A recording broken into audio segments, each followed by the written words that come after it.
Money is a pretty delicate topic. In this video, we talk about how much money we spend a month, and more importantly, why we spend as much or as little as we do, focusing on variable expenses that are modifiable through lifestyle choices. Here's a little bit of context. Both of us were raised thrifty, so we've never been big spenders. Some years ago, we left salaries and paychecks behind to build something of our own. Money is important, but we wanted how we made our money to be just as, if not more important, than how much money we made. When business wasn't doing well, and often it wasn't, we would live off of our savings. There were too many instances where we came uncomfortably close to running out of money, but we always managed to scrape by. Part of the reason why we've been able to scrape by is by going lean with our expenses without feeling like we're compromising on quality of life. Our thinking is simple. If we can trim away any excess, if we can not have to worry, or at least worry less about money, then we'll be able to divert that energy into focusing on doing things that excite and fulfill us. So with that said, let's take a look at some numbers.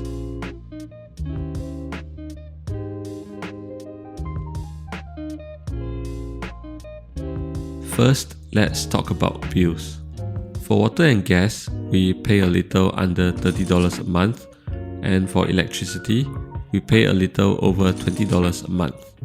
Partly for sustainability reasons and partly for monetary reasons, we have cut down our usage of air conditioning and water heating to close to zero.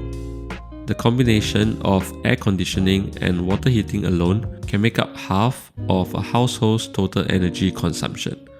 So just these two adjustments had brought our energy consumption to about 40% of similar sized homes. We don't have an issue with turning on the water heater for a warm shower if we're down with a cold, or turning on the air conditioner if it gets uncomfortably hot. But otherwise, we are comfortable with the fans on, and cold showers make a lot of sense in our country's climate. Our internet and phone bills cost $50 a month, $40 for our broadband at home, and here's the fun part, $5 mobile plans for the two of us. We're at home 90% of the time, so even with a $5 plan, we get through most months with a healthy chunk of our data remaining. It helps that we've gotten into the habit of not surfing mindlessly or streaming videos on our phones when we're out and about. But when you think about it, we're already online at home all the time. So if we are going to be outside, we might as well be looking up from our phones for a while. Working from home, we don't have a fixed commuting schedule, so transportation expenses is an area that fluctuates quite a bit. In the last few months, it ranged from $20 to $60, so we'll take the average of $40. Public transport in Singapore is great, so that's our default mode of transportation. Taking taxis or using ride-hailing apps are reserved for absolutely necessary scenarios, which are few and far between. These days, to increase our level of physical activity, if the weather is good, we've gotten into the habit of substituting short bus rides with walks, which we quite enjoy. And for myself, I ride my bike whenever I can, multiple times a week. On top of the health benefits, the commuting costs that I save by biking would have easily covered the cost of the bike in just a couple of years. Our food and groceries expenses total up to about $500 a month. We eat affordably, but we still believe in eating well, so food isn't an area that we are really trying to cheap out on. We cook most of our meals at home, but we would occasionally eat out or order takeaways if we're feeling lazy. Food is generally quite cheap in Singapore, unless you're dining at more fancy restaurants. So you won't find us at the more expensive places unless it's for a meal with family or friends. Shopping and entertainment is a tricky category. We don't shop for leisure, we mostly buy what we need. We don't go to the movies, to concerts, we don't drink, we don't have a nightlife. There are things that we do for fun, for free. We go hiking because nature is free. We can meet up with our friends. Good conversations are also free. So our shopping and entertainment expenses are virtually zero for most months. But once in a while, there are celebrations of occasions, getting gifts for family, friends, etc. And we do have hobbies that cost a bit of money as well. For example, I string my tennis rackets a couple of times a year, but I get to play for free at a friend's court. Recently, HL has been getting into brewing her own kombucha, but some of that, along with her other kitchen experiments, will have already been factored into food expenses. So for this category, we'll put in a generous, arbitrary number of $100.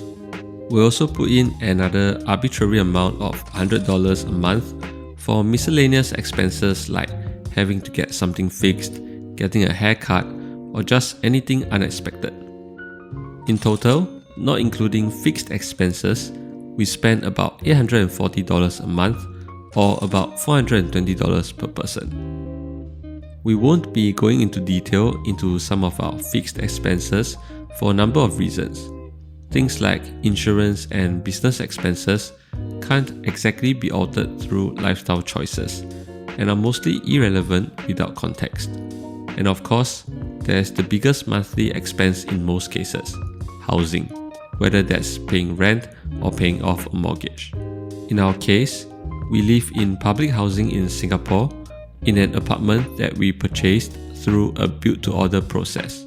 But at the moment, we are technically not paying off our mortgage out of pocket, but through a government-mandated retirement/savings fund. That means part of our income goes into this compulsory account, and a subsequent part of that can be used to pay off the mortgage if we choose to. Including all fixed expenses, our total expenses hover around the $2,000 mark, or about $1,000 per person. By now, most likely you will have formed an opinion. Money can be a divisive topic. Something that can be objective down to dollars and cents can be utterly subjective at the same time. Some may think that life is too short to live the way we do, like cheapskates. And at the same time, another group may think that this is not frugal enough. And that's totally cool. Ultimately, there is no one right way to earn, spend, save, and invest your money. One question that we always ask ourselves is, how would we want to raise our children when we do have children of our own? If we like to say that it doesn't matter whether they grow up to be successful or wealthy, as long as they are healthy and happy in a financially responsible manner, then we would certainly like to lead by example and to be a living blueprint that they can follow.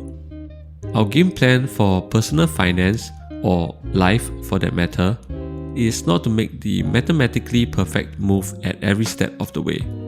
Our game plan is to be patient but not idle, and to be content but not complacent. Anyway, we're not the people you should be going to for financial advice. Financial literacy is such an important skill to have, and there are many different sources to learn more about finance.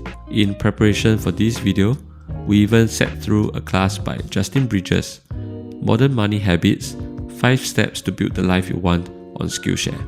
Skillshare is an online learning community with a ton of creative classes, and they're also kindly our sponsor for this video. If you're a beginner in finance and you need a basic framework to get started on managing your financial health, then this class by Justin Bridges can be a great introduction.